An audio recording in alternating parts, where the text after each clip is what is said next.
नमस्कार प्रिय मित्रों, स्वागत है आप सभी का अपने चैनल कथा साहित्य दर्पण में। मित्रों, जैसा कि आप सभी लोगों को ज्ञात है, इस समय हम परिंदे कहानी का वाचन कर रहे हैं, जिसका प्रथम भाग कल दिया जा चुका है। द्वितीय भाग को आज प्रस्तुत किया जाएगा, तो देखते हैं क्या है इसका द्वितीय भाग। परिंदे निर्मल वर्मा की एक लंबी कहानी है। पहाड़ों के सौंदर्य के बीच इनकी बाल्यावस्था के व्यतीत हुए दिन, आरंभिक शिक्षा और एक महिला के विषादग्रस्त जीवन की कहानी है। परिंदे यानी पक्षी उड़ते हैं, चहकते हैं, उनकी धरती, उनकी हरियाली उनका इलाका होता है। हॉस्टल की लड़कियां इन्हें देखती हैं। इसमें मुख्य कहानी एक लतिका नामक स्त्री पात्र की है, जिसके संपूर्ण जीवन में अकेलापन प्रसारित हो चुका है। प्रथम भाग में हमने देखा लतिका मैडम ठंडक की छुट्टियों में घर नहीं जाती हैं, स्कूल के ही हॉस्टल में रहती हैं।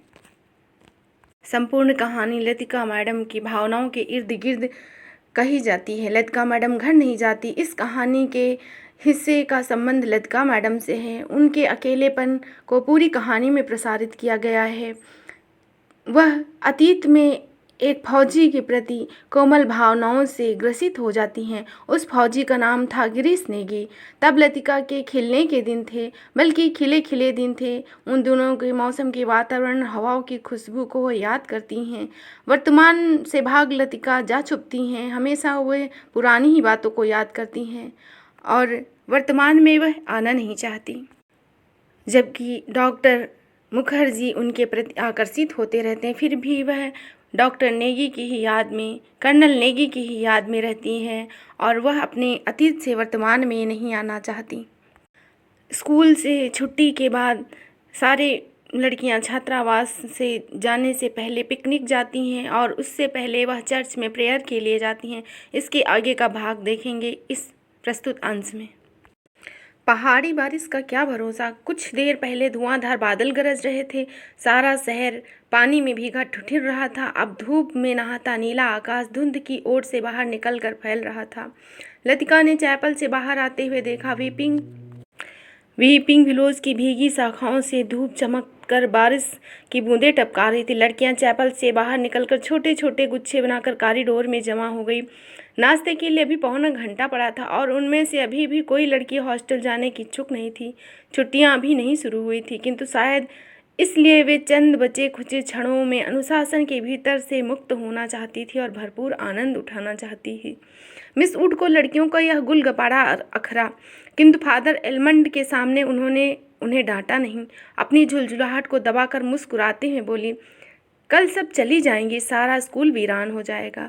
फादर एलमंड का लंबा ओजपूर्ण चेहरा चैपल की गुटी हुई गरमाई से लाल हो उठा। कॉरिडोर के जंगल पर अपनी छड़ी लटकाकर वह बोले, छुट्टियों में हॉस्टल में पीछे कौन रुकेगा।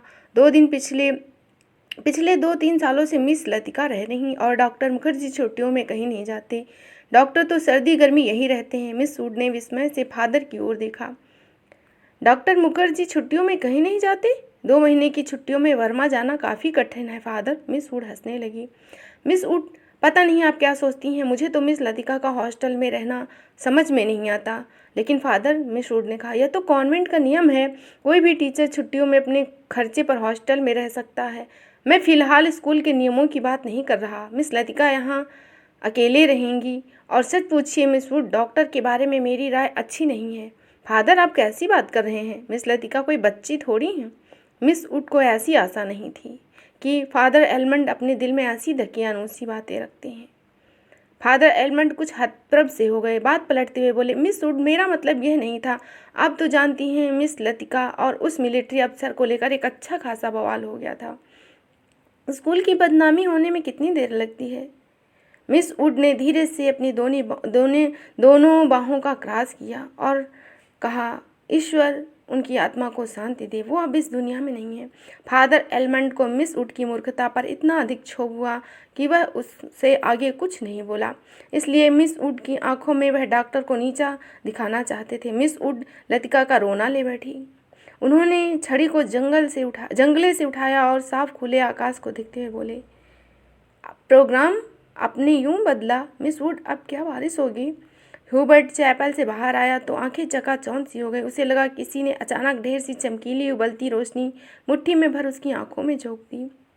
वह काफ़ी थक गया था। पियानो बजाने से उसके फेफड़े पर हमेशा दबाव पड़ता है, दिल की धड़कनें तेज हो जाती। उसे लगता है संगीत के एक नोट को दूसरे नोट में उतारने के प्रयत्न में एक अंधेरी खाई पार कर रहा था। डॉक्टर, क्या मृत्यु ऐसे ही आती है? अगर मैं डॉक्टर से पूछूं तो वह हंस कर टाल देगा। मुझे लगता है पिछले दिनों में कोई बात छिपा रहा है। उसकी हंसी में जो सहानुभूति का भाव होता है वह मुझे अच्छा नहीं लगता। आज मुझे उसने स्पेशल सर्विस में आने से रोका था। कारण पूछने पर वह चुप रहा। शायद मैं सकी मिजाज का होता जा रहा हूँ या और कुछ। ह्यूबर्ट ने देखा लड़कियों की कतार स्कूल के हॉस्टल जाने वाली सड़क पर नीचे उतर रही है। उजली धूप में उनके रंग बिरंगे रिबन, हल्की आसमानी रंग की फ्रॉकें और सफ़ेद पेटियां चमक रही हैं।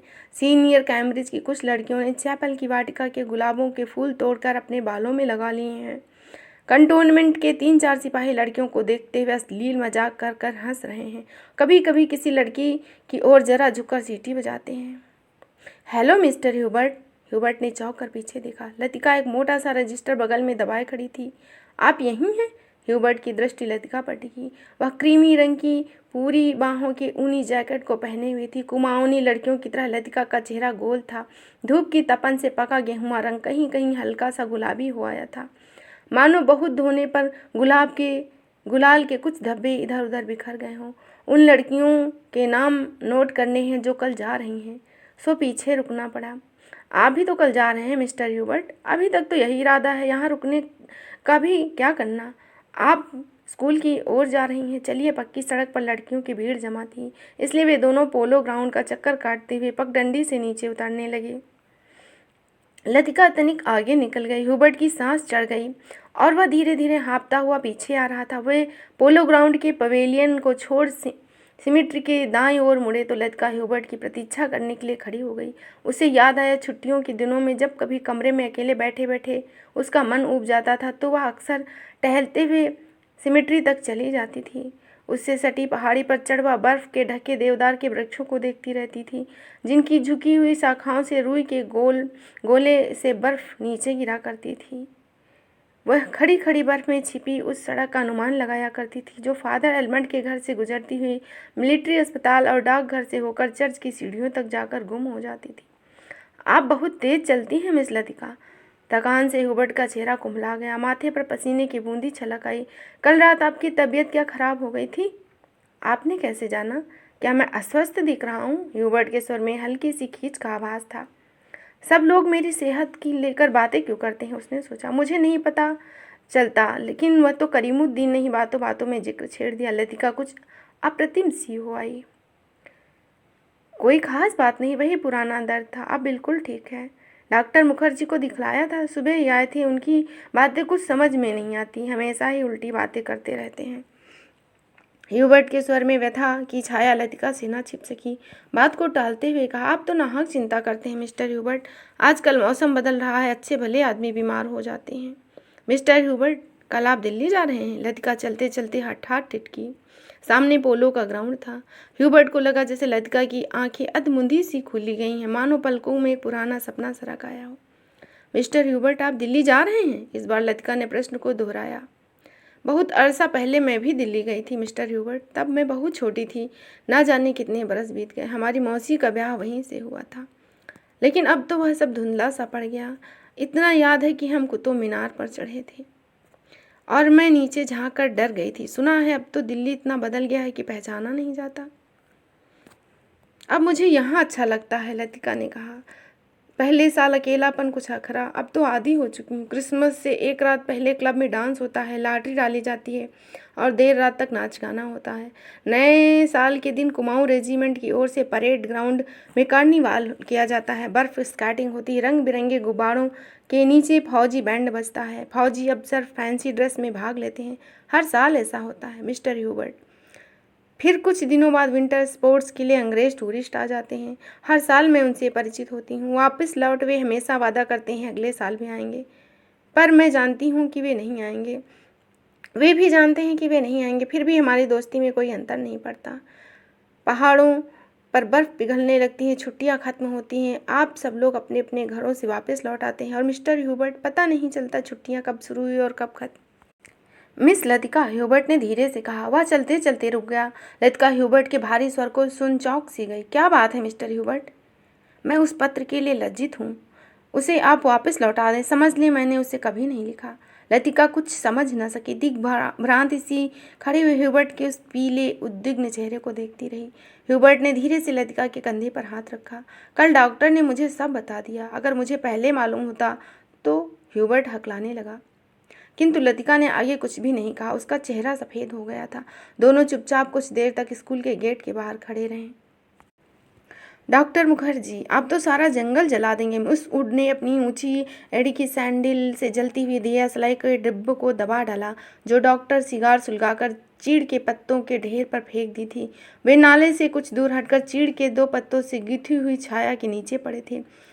उनके सामने एक छोटा सा रास्ता नीचे पहाड़ी की ओर जाता था, जहाँ पहाड़ की गोद में शक्करपारों के खेत एक दूसरे के नीचे बिछे हुए थे। दोपहर के सन्नाटे में भेड़ बकरियों के गलों में बंधी हुई घंटियों का स्वर हवा में बहता हुआ सुनाई देता था। मिस वुड एक अलमस्त नशे की तरह धीरे धीरे फैलती जाती। आपने देखी है डॉक्टर? मिस वुड ने पूछा है। मुझे तो बड़ा डर लगता है। बहुत साल पहले शहर को जलते हुए देखा था। डॉक्टर लेटे हुए आकाश की ओर ताक रहा था। एक एक मकान ताश के पत्ते की तरह जला। दुर्भाग्यवश ऐसा अवसर देखने को कम ही आया। आपने कहाँ देखा डॉक्टर? लड़ाई के दिनों में अपना शहर रंगून जलते हुए देखा था। मिस वुड की आत्मा को ठेस लगी। आपका घर, क्या वह भी जल गया था? कुछ देर तक डॉक्टर चुपचाप लेटा रहा। हम उसे खाली छोड़कर चले आए थे। मालूम नहीं बाद में क्या हुआ। अपने व्यक्तिगत जीवन के संबंध में कुछ कहने को डॉक्टर को कठिनाई महसूस होती है। डॉक्टर, क्या आप वापस कभी बर्मा जाने की बात नहीं सोचते? डॉक्टर ने अंगड़ाई ली और करवट बदल औंधे मुँह लेट गए। उनकी आंखें मुंद गई और माथे पर बालों की लटें छूट गई। सोचने से क्या होता है मिस वुड? जब बर्मा में था तब कभी सोचा था कि यहाँ आकर उम्र काटनी होगी? डॉक्टर ने सिगार के धुएं को धीरे से हवा में उड़ा दिया। छोड़ो, दरअसल अजनबी तो मैं वहाँ भी समझा जाऊँगा मिस वुड। इतने वर्षों के बाद मुझे वहाँ कौन पहचानेगा? नए सिरे से रिश्ते जोड़ने का सरदर्द क्या बहुत बड़ा काम नहीं है? कम से कम मेरे बस की बात नहीं है। लेकिन डॉक्टर, आप कब तक इस पहाड़ी कस्बे में पड़े रहेंगे? इस देश में रहना है तो किसी बड़े शहर में प्रैक्टिस शुरू कीजिए। प्रैक्टिस बढ़ाने के लिए कहाँ कहाँ भटकता फिरूंगा मिस वुड। जहाँ रहो वहाँ मरीज मिल जाते हैं। यहाँ आया था कुछ दिनों के लिए, फिर मुद्दत हो गई और टिका रहा। मिस वुड ने डॉक्टर की बात पर विशेष ध्यान नहीं दिया। दिल में वह हमेशा डॉक्टर को उच्च श्रृंखल, लापरवाह और सनकी समझती थी, किंतु डॉक्टर के चरित्र में उनका विश्वास था। ना जाने क्यों डॉक्टर ने जाने अनजाने में उन्हें कोई प्रमाण दिया। मिस वुड ने एक ठंडी सांस ली। वह हमेशा सोचती थी कि यदि डॉक्टर इतना आलसी और लापरवाह ना होता तो अपनी योग्यता के बल पर काफ़ी चमक सकता था। मिस वुड ने अपने बैग से ऊन का गोला और सिलाइयाँ निकाले। फिर उसके नीचे अखबार से लिपटा हुआ चौड़ा कॉफ़ी का डिब्बा उठाया, जिसमें अंडों की सैंडविच और हैमबर्गर दबे हुए थे। थर्मस से प्याले में कॉफ़ियाँ उड़ेलते मिस वुड ने कहा, डॉक्टर कॉफ़ी ठंडी हो रही है। वह लेटे लेटे बुदबुदाया। मिस वुड ने नीचे झुककर देखा। वह कोहनी पर सिर टिकाए सो रहा था। उसकी उंगलियों में दबा हुआ सिगार नीचे झुककर लटक रहा था। Mary, what do you want? दूसरे स्टैंडर्ड में पढ़ने वाली मैरी ने अपनी चंचल चपल आंखें उठाई। लड़कियों का दायरा उससे घेरे हुए कभी पास आता, कभी उससे खिंचता चला जाता। दोपहर की उस घड़ी में मीडोज अलसाया ऊँगता सा जान पड़ता था। हवा कोई भूला भटका झोंका, चीड़ के पत्ते खड़खड़ा उठे। कोई पक्षी अपनी सुस्ती मिटाने झाड़ियों से उठ नाले के किनारे बैठ जाता। पानी में सिर डुबोता था, फिर उबकर हवा के 2-4 निरुद्देश्य से चक्कर काट झाड़ियों में दुबक जाता था। किंतु जंगल की खामोशी शायद कभी चुप नहीं रहती। गहरी नदी नींद में डूबी सपनों से कुछ आवाज नीरवता के हल्के झीने पर्दे पर सिलवटें बिछा जाती हैं। मूक लहरों सी हवा में तैर जाती हैं, मानो दबे पांव झांक कर अदृश्य हो रही हों। यह देखो, मैं हूँ लतिका ने जूली के बॉब हेयर को सहलाते हुए कहा। तुम्हें कल रात बुलाया था मैडम। मैं गई थी, आप कमरे में नहीं थी। लतिका को याद आया, रात को वह डॉक्टर के कमरे में टेरेस पर देर तक बैठी रही थी और भीतर ह्यूबर्ट पियानो पर शोपा का नॉकटर्न बजा रहा था। तुम ऑफिसर्स मेस में किसी को जानती हो? जूली ने अनिश्चित भाव से सिर हिलाया। लतिका कुछ देर जूली को अपलक घूरती रही। जूली, मुझे विश्वास है तुम झूठ नहीं बोलोगी। कुछ क्षण पहले जूली की आंखों में जो कौतूहल था वह भय में परिणत होने लगा। यह किसकी चिट्ठी है? जूली ने लिफाफा लिए हाथ बढ़ाया, किंतु फिर एक क्षण के लिए उसका हाथ कांपकर ठिठक गया, मानो लिफाफे पर नाम और हॉस्टल का पता लिखा होता। थैंक यू मैडम, मेरे भाई का पत्र है, वह झांसी में रहते हैं। जूली ने घबराहट में लिफाफे को अपनी स्कर्ट की तहों में छिपा लिया। जूली, जरा मुझे लिफाफा दिखाओ। लतिका का स्वर कर्कश हो गया। जूली ने अनमने भाव से लतिका को पत्र दे दिया। तुम्हारे भाई झांसी में रहते हैं? इस बार जूली कुछ नहीं बोली। उसकी उद्भ्रांत उखड़ी आंखें लतिका को देख रही थी। ये क्या है? जूली का चेहरा सफ़ेद फक पड़ गया। लिफाफे पर कुमाऊं रेजिमेंटल सेंटर की मुहर उसकी ओर घूर रही थी। यह कौन है? लतिका ने पूछा। उसने पहले भी हॉस्टल में उड़ती अफवाह सुनी थी। जूली को क्लब में किसी मिलिट्री अफसर के संग देखा गया था, किंतु ऐसी अफवाहें अक्सर उड़ा करती थी और उसने विश्वास नहीं किया। जूली, अभी तुम बहुत छोटी हो। जूली के होंठ कांपे, उसकी आंखों में निरीह याचना का भाव गिराया। अच्छा अभी जाओ, तुमसे छुट्टी के बाद बात करूंगी। जूली ने ललचाई दृष्टि से लिफाफा को देखा। लतिका देर तक जूली को देखती रही, जब तक वह आंखों से ओझल नहीं हो गई। क्या मैं किसी खूसट बुढ़िया से कम हूँ? अपना अभाव का बदला मैं दूसरे से ले रही हूँ। शायद कौन जाने जूली का यह प्रथम परिचय हो, उसकी अनुभूति से जिसे कोई भी लड़की बड़े चाव से संजो कर संभाल कर छिपाए रखती है, जो दोनों को अपने में समा लेती है। एक दर्द जो आनंद से उपजा पीड़ा देता है। यही इसी देवदार के नीचे उसे भी यही लगा था। जब गिरीश ने पूछा था, तुम चुप क्यों हो, वह आंखें मूंदे सोच रही थी। कहाँ रही थी, जी रही थी उस क्षण को। गिरीश ने पेड़ की छाल को उतार कर उसका नाम लिखना चाहा। तब गिरीश ने नाम के नीचे उसका नाम लिखा। जब भी कोई अक्षर बेड़ा टेढ़ा मेढ़ा हो जाता तो वह हंसती और गिरीश का कांपता हाथ और भी कांप जाता। आज वह बचपन के खेल का बहाना क्यों नहीं कर पाती? बहाना शायद करती है, उसे याद का बहाना जो भूलता जा रहा है। दिन महीने बीतते जा रहे हैं, वह उलझती रहती है। अनजाने में गिरीश का चेहरा धुंधला पड़ता जाता है। वह याद करती है, किंतु जैसे किसी पुरानी तस्वीर के धूल भरे शीशे को साफ करती है। वैसा दर्द अब नहीं होता, सिर्फ याद आती है।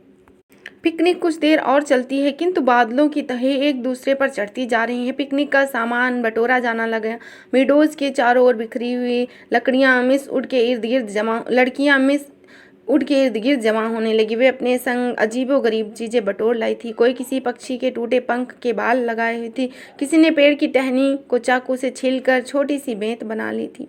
मिस उड लड़कियों की टोली के संग आगे निकल गई। मीडोज से पक्की सड़क तक 3-4 फर्लांग की चढ़ाई थी। लतिका हाँफने लगी। डॉक्टर मुखर्जी सबसे पीछे आ रहे थे। लतिका के पास पहुंचकर ठिठक गए। डॉक्टर ने दोनों घुटने जमीन पर टेकते हुए सिर झुकाकर एलिजाबेथेन युगेन अंग्रेजी में कहा, मैडम आप इतनी परेशान क्यों नजर आ रही हैं? डॉक्टर की नाटकीय मुद्रा देख लतिका के होठों पर एक थकी थकी ढीली सी मुस्कान बिखर गई। प्यास के मारे गला सूखा जा रहा है और यह चढ़ाई खत्म होने का नाम नहीं लेती। डॉक्टर ने अपने कंधे पर लटके थर्मस को उतारकर लतिका के हाथों में देते हुए कहा, थोड़ी सी कॉफी बची है, शायद कुछ मदद कर सके। पिकनिक में तुम कहाँ रह गए थे डॉक्टर? कहीं नहीं दिखाई दिए। दोपहर भर सोता रहा मिस वुड के संग। मेरा मतलब मिस वुड पास बैठी थी, मुझे लगा मिस वुड मुझसे मोहब्बत करती हैं। कोई भी मजाक करते समय डॉक्टर अपनी मूंछों के कोनों को चबाने लगता था। क्या कहती थी? लतिका ने थर्मस से काफ़ी को उड़ेला। शायद कुछ कहती, लेकिन बदकिस्मती से बीच में ही मुझे नींद आ गई। मेरी जिंदगी के खूबसूरत प्रेम प्रसंग कमबख्त नींद के कारण अधूरे रह गए। दोनों बातें कर रहे थे। अंधेरे में पैरों के नीचे दबे पत्तों की चरमराहट के अतिरिक्त कुछ सुनाई नहीं देता था। डॉक्टर मुखर्जी ने धीरे से खांसा। पिछले कुछ दिनों से मुझे संदेह होता जा रहा है, ह्यूबर्ट की छाती का दर्द शायद मामूली दर्द नहीं है। डॉक्टर थोड़ा सा हंसा, जैसे उसे अपनी यह गंभीरता अरुचिकर लग रही हो। डॉक्टर ने प्रतीक्षा की, शायद लतिका कुछ कहेगी, किंतु लतिका चुपचाप उसके पीछे चल रही थी। यह मेरा महज शक है, शायद मैं बिल्कुल गलत हूँ, किंतु बेहतर यह होगा कि वह अपने फेफड़े का एक्सरे करा ले। इससे कम से कम कोई भ्रम तो नहीं रहेगा। मिस्टर ह्यूबर्ट से इसके बारे में कुछ कहा है? अभी तक कुछ नहीं कहा। ह्यूबर्ट जरा सी बात पर चिंतित हो उठता है, इसलिए कभी साहस नहीं हो पाता। डॉक्टर को लगा उसके पीछे आते हुए लतिका के पैरों के स्वर सहसा बंद हो गए। उसने पीछे मुड़कर देखा, लतिका बीच सड़क पर अंधेरे में छाया सी चुपचाप निश्चल खड़ी है। डॉक्टर, लतिका का स्वर भर्राया हुआ था। क्या बात है मिस लतिका, आप रुक क्यों गई? Doctor, mister Hubert. डॉक्टर ने अपनी टार्च की मध्यम रोशनी लतिका पर उठा दी। उसने देखा लतिका का चेहरा एकदम पीला पड़ गया और रह रहकर पत्तों सी कांप जाती। मिस लतिका, क्या है? आप बहुत डरावनी सी जान पड़ रही हैं। कुछ नहीं डॉक्टर, मुझे कुछ याद आ रहा है। वे दोनों फिर चलने लगे। कुछ दूर जाने पर उनकी आंखें ऊपर उठ गई। पक्षियों का एक बेड़ा धूमिल आकाश के त्रिकोण बनाता हुए पहाड़ों से पीछे उनकी ओर आ रहा था। डॉक्टर लतिका सिर उठाकर इन पक्षियों को देख रहे थे। लतिका को याद आया, हर साल सर्दी की छुट्टियों से पहले ये पंछी परिंदे मैदानों की ओर उड़ जाते हैं। कुछ दिनों के लिए बीच में इस पहाड़ी स्टेशन पर बसेरा करते हैं, प्रतीक्षा करते हैं बर्फ के दिनों की, जब वे नीचे अजनबी देशों में उड़ जाएंगे। क्या वे सब भी प्रतीक्षा कर रहे हैं? वह डॉक्टर मुखर्जी, मिस्टर ह्यूबर्ट, लेकिन कहाँ के लिए? हम कहाँ जानते हैं। किंतु उसका कोई उत्तर नहीं मिला। उस अंधेरे में मीडोज के झरने के भुतैले स्वर और चीड़ के पत्तों की सरसराहट के अतिरिक्त कुछ नहीं सुनाई दिया। लतिका हड़बड़ा कर चौंक गई। उसने अपनी छड़ी पर झुका हुआ डॉक्टर धीरे धीरे सीटी बजा रहा था। मिस लतिका, जल्दी कीजिए, बारिश शुरू होने वाली है। हॉस्टल पहुँचते पहुँचते बिजली चमकने लगी, किंतु उस रात बारिश देर तक नहीं हुई। बादल बरसने पर भी नहीं बरस पा रहे थे, हवा के थप्पड़ों से ढकेल दिए जा रहे थे। इसलिए डिनर के बाद लड़कियां सोने के लिए अपने अपने कमरों में चली गई। जब लतिका अपने कमरे में गई तो उस समय कुमाऊं रेजिमेंट सेंटर का बिगुल बज रहा था। उसके कमरे में करीमुद्दीन कोई पहाड़ी धुन गुनगुनाता हुआ लैंप में गैस पंप कर रहा था। लतिका उन्हीं कपड़ों में तकिए को दोहरा कर लेट गई। करीमुद्दीन ने उड़ती हुई निगाह से लतिका को देखा, फिर अपने काम में जुट गया। पिकनिक कैसी रही मैम साहब? तुम क्यों नहीं आए? सब लड़कियां तुम्हें पूछ रही थी। लतिका को लगा दिन भर की थकान धीरे धीरे उसके शरीर की पसलियों पर चिपटती जा रही है। अनायास उसकी आंखें नींद से झपकने लगी। मैं आता तो ह्यूबर्ट साहब की तीमारदारी कौन करता? दिन भर उनके बिस्तर से सटा हुआ बैठा रहा और अब वह गायब हो गए हैं। करीमुद्दीन ने कंधे पर लटकते हुए मैले कुचैले तौलियों को उतारा और लैंप के शीशे को पोंछने लगा। लतिका की अंधमुंधी आंखें खुल गई। क्या ह्यूबर्ट साहब अपने कमरे में नहीं हैं? खुदा जाने इस हालात में कहाँ भटकते हैं। पानी गर्म करने के लिए कुछ देर बाहर गया और वापस आकर देखता हूँ तो कमरे में नहीं है। करीमुद्दीन बड़बड़ाता हुआ चला गया। ह्यूबर्ट इतनी रात को कहाँ गए होंगे? किंतु लतिका की आंखें फिर झपक गई। दिन भर की थकान ने सब परेशानियां प्रश्नों पर कुंजी लगा दी। मानो दिन भर आंख मिचौली खेलते हुए उसने अपने कमरे में दैया को छू लिया। अब वह सुरक्षित थी। कमरे की चार दीवारी के भीतर उसे कोई नहीं पकड़ सकता। दिन के उजाले में वह गवाह थी, मुजरिम थी, हर चीज का उसे तकाजा था। अब इस अकेलेपन में कोई गिला नहीं, उलाहना नहीं, सब खींचातानी खत्म। लतिका ने दीवार की ओर मुंह घुमा लिया। लैंप के फीके आलोक में वह हवा में कांपते हुए पर्दों की छायाएं हिल रही थी। बिजलियां कड़कने से खिड़कियों के शीशे चमक जाते, दरवाजे चटकने लगते जैसे कोई धीमे से खटखटा रहा हो। कॉरिडोर में अपने अपने कमरों में जाती हुई लड़कियों की हंसी, बातों के कुछ शब्द और फिर सब शांत। कुछ देर में कच्ची नींद में वह लैंप का धीमा सा सी सी स्वर सुनती रही। फिर स्वर भी मौन बनकर मूक हो गया। उसे पता न चला। कुछ देर को उसे लगा सीढ़ियों में से कुछ दबी आवाज़ें ऊपर आ रही हैं। बीच बीच में कोई चिल्ला उठता है, फिर सहसा आवाज़ें धीमी हो जाती। मिस लतिका, जरा अपना लैंप ले आइए। कॉरिडोर के जीने से डॉक्टर मुखर्जी की आवाज़ आई। कॉरिडोर में अंधेरा था। वह 3-4 सीढ़ियाँ नीचे उतरी, लैंप नीचे किया। सीढ़ियों से सटे जंगले पर ह्यूबर्ट ने अपना सिर रख दिया। उसकी एक बाँह जंगले के नीचे लटक रही थी और दूसरी डॉक्टर के कंधे पर झूल रही थी, जिसे डॉक्टर ने अपने कंधों में जकड़ रखा था। मिस लतिका, लैंप और नीचे झुका दीजिए। ह्यूबर्ट। डॉक्टर ह्यूबर्ट को सहारा देकर ऊपर खींचा। ह्यूबर्ट ने अपना चेहरा ऊपर किया। विस्की की तेज बू का झोंका लतिका के सारे शरीर को जोड़ गया। ह्यूबर्ट की आंखों में सुर्ख डोरे खिंचाए, कमीज का कॉलर उलट गया था और टाई की गांठ ढीली हो नीचे लटक आई। लतिका ने कांपते हाथों से लैंप सीढ़ियों पर रखा और दीवार के सहारे खड़ी हो गई। उसका सिर चकराने लगा। In a back lane of the city there is a girl who loves me. Hubert हिचकियों के बीच गुनगुना उठा। मिस लतिका, आप लैंप लेकर आगे चलिए, डॉक्टर ने कहा। लतिका ने लैंप उठाया। दीवार पर उन तीनों की छायाएं मंडराने लगी।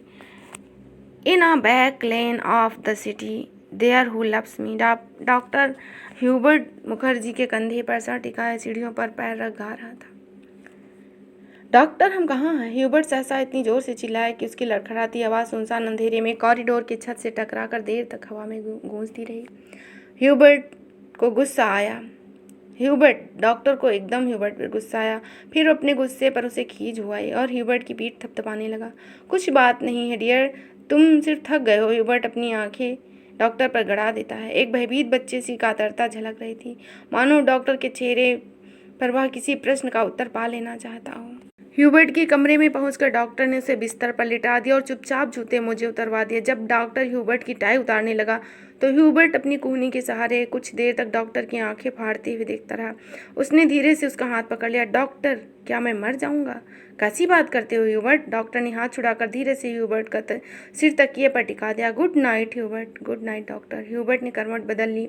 Good night mister Hubert. Latika का स्वर सिहर गया, किंतु ह्यूबर्ट ने कोई उत्तर नहीं दिया। करवट बदलते ही उसे नींद आ गई थी। कॉरिडोर में वापस आकर डॉक्टर मुखर्जी रेलिंग के सामने खड़े हो गए। हवा के तेज झोंकों से आकाश में फैले बादलों की परतें जब कभी गहरी हो जाती तब पीछे से चांदनी बुझती हुई आग के धुएं के आसपास पहाड़ियों पर फैल जाती। आपको मिस्टर ह्यूबर्ट कहाँ मिले? लतिका कॉरिडोर के दूसरे कोने में रेलिंग पर झुकी थी। क्लब के बार में उन्हें देखा था। मैं ना पहुँचता तो ना जाने कब तक बैठे रहते।